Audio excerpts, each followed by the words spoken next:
साथियों प्रणाम और नमस्कार। आज की क्लास में पुनः स्वागत है।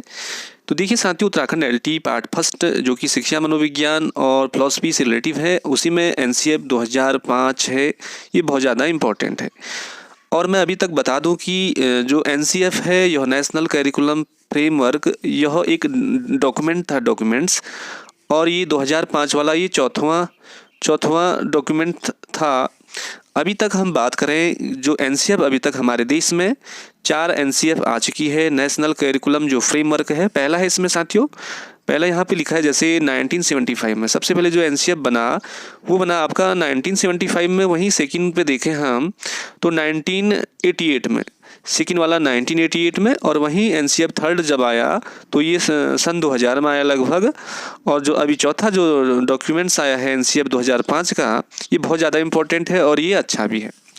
तो एनसीएफ 2005 ये कहता है, इसमें बहुत सारे पॉइंट के बारे में बताया गया है। ज़्यादातर इसमें टोटल इसमें बात करें हम तो यहाँ पे 21 जो फोकस बिंदु बनाए गए हैं। एक की क्वेश्चन आ सकता है कि एनसीएफ 2005 में कितने फोकस बिंदु बनाए, कितने बिंदु पे चर्चा की गई है, तो 21 आपको याद रखना है बाय हार्ट। और एनसीएफ अब बात क्वेश्चन ये आती है कि ये एनसीएफ जो एनसीएफ है इनको बनाता कौन है या इन्हें तैयार कौन करता है। तो साथियों मैं बता दूं, जो अभी तक के ये 4 एनसीएफ आए हैं, इन्हें जो तैयार करता है वो करता है एनसीईआरटी।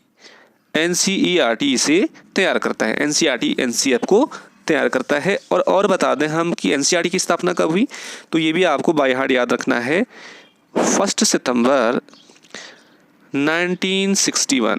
बोले तो 1 सितंबर 1961 को एनसीईआरटी की स्थापना हुई। तो ये था एनसीएफ से रिलेटिव।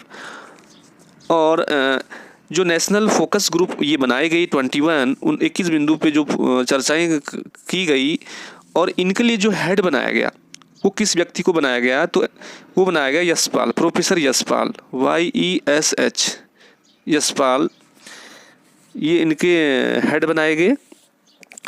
और यशपाल ने एक जो अच्छा दिया कि शिक्षा बिना बोझ की शिक्षा हो, उनकी एक रिपोर्ट थी यशपाल समिति की।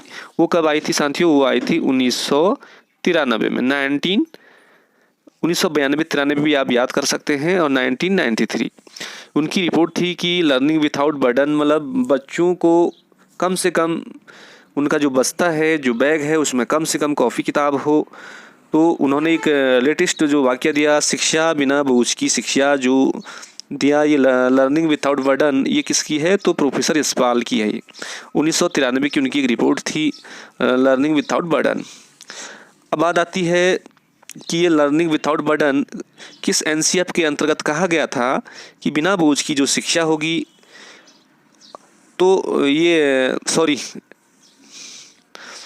जो लर्निंग विथआउट जो बर्डन है, ये जो राष्ट्रीय शिक्षा नीति आई NEP बोले तो नेशनल एजुकेशन पॉलिसी जब आई 1986 में NP जब आई, तो उसमें कहा गया था कि लर्निंग विथआउट बर्डन, उसके आधार पे कहा गया था कि शिक्षा बिना बोझ की शिक्षा होगी। 1986 याद रखना है आपको। तो ये तो थे एनसीएफ 2005 से रिलेटिव, बहुत ज़्यादा इंपॉर्टेंट है ये आगामी परीक्षा के लिए। तो साथियों मैंने सोचा कि थोड़ी इसे भी आप लोगों को बता दूं, तो जानकारी थोड़ी अच्छी लगी तो प्लीज़ बताना। Thank you.